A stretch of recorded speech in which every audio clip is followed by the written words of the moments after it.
అందరికీ నమస్కారం. SBR talks channel స్వాగతం.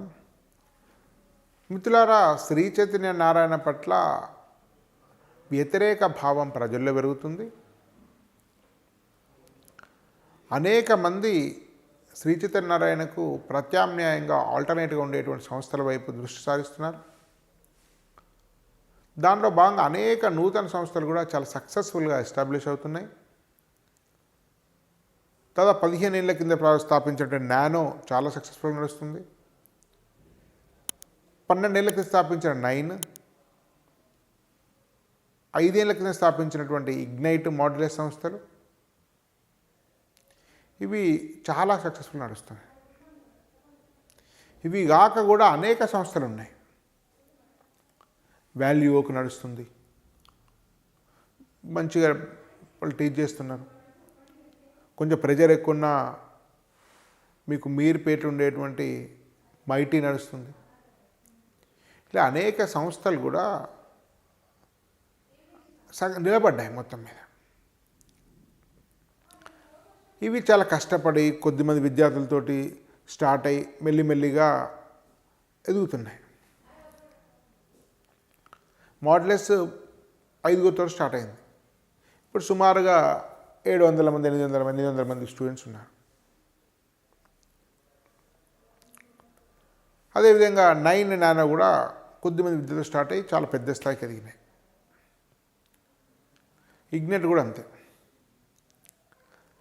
అది చాలా కష్టపడి ఒక ఇటుక మీద మరొక ఇటుక పేర్చుకొని ఒక మంచి సుందరమైనటువంటి భవనం నిర్మించుకున్నటువంటి పద్ధతులు ఇవి.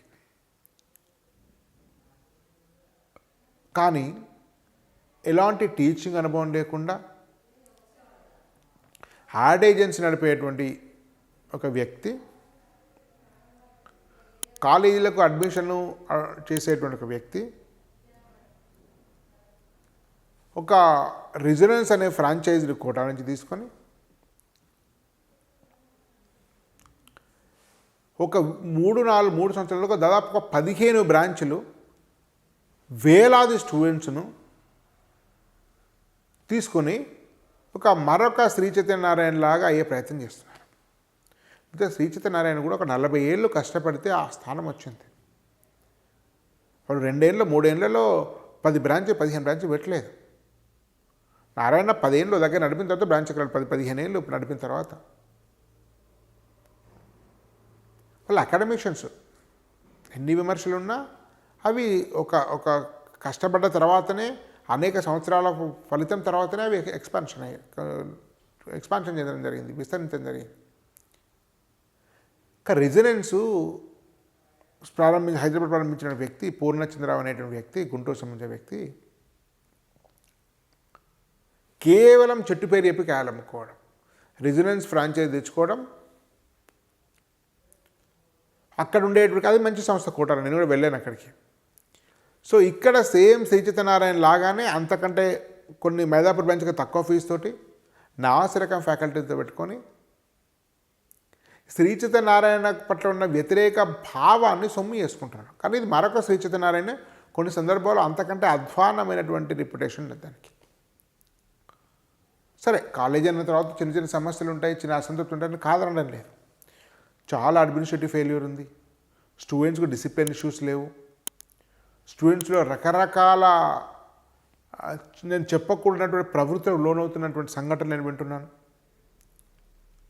నాసిరకం ఫ్యాకల్టీ తీసుకొస్తున్నారు. నార్త్ ఇండియాలో నార్మల్ ఇంజనీరింగ్ కాలేజ్ చదువుతున్నటువంటి వాళ్ళని తీసుకొచ్చేసి కోటా ఫ్యాకల్టీని పెడుతున్నారు. కోటాలో మంచి ఫ్యాకల్టీ ఉంది, కోటాలో పనికిమాల ఫ్యాకల్టీ ఉంది. హైదరాబాద్లో మంచి ఫ్యాకల్టీ ఉంది, హైదరాబాద్లో ఎందుకు పనికిరాని ఫ్యాకల్టీ కూడా ఉంది. ఊరును బట్టి ఫ్యాకల్టీ ఉండదు మిత్రులారా. కాబట్టి ఫ్యాకల్టీ అనే వాళ్ళ యొక్క డెడికేషన్ బట్టి, వాళ్ళకు ఉండే సబ్జెక్ట్ని బట్టి, అనుభవాన్ని బట్టి ఉంటుంది తప్ప ఊరు ఆధారంగా తెలుగు మాట్లాడకపోతే వాళ్ళు గొప్ప ఫ్యాకల్టీని చెప్పడానికి వీల్లేదు మిత్రులారా. తెలుగునాట కూడా అద్భుతమైనటువంటి భారతదేశంలో ప్రఖ్యాతిగాంచిన ఫ్యాకల్టీస్ కూడా ఉన్నారు. కాబట్టి ప్రాంతాన్ని బట్టి చెప్పాను. కాబట్టి మిత్రులారా, రెసిడెన్స్లో చేరే వాళ్ళు చాలా జాగ్రత్తగా 1-10 సార్లు ఆలోచించండి. నేను పలానా కాలేజీ చేరమని చెప్పడం లేదు, కానీ చాలా శ్రీ చైతన్య నారాయణకు ఆల్టర్నేటివ్గా ఉండేటువంటి సంస్థల గురించి చాలా రకాల వీడియోలు చెప్పి చాలా అవగాహన కల్పించాను. కాబట్టి దాన్ని పట్టుకొని చాలామంది రెసిడెన్స్లో చేరుతున్నారు. ఒకటికి 10 సార్లు ఆలోచన చేయండి. రెజిడెన్స్ కూడా మరో శ్రీచైతన్య లాగా లేక మరో ఎన్ఆర్ఐ లాగా మరో వెలాసిటీ లాగా కుప్పగోలే అవకాశం కూడా లేకపోలేదు. ఒక అకాడమిక్స్లో సంబంధం లేనటువంటి వ్యక్తి 15 బ్రాంచ్లు 3 ఏళ్లలో వేలాది మంది స్ట్రెంత్ తోటి మంచి ప్రమాదం ఉన్నప్పుడు సాధ్యం కాదు. కాబట్టి ఇది మరొకసారి పేరెంట్స్కి హెచ్చరిక చేస్తున్నాను. ధన్యవాద్. భారత్ మాతాకి జై.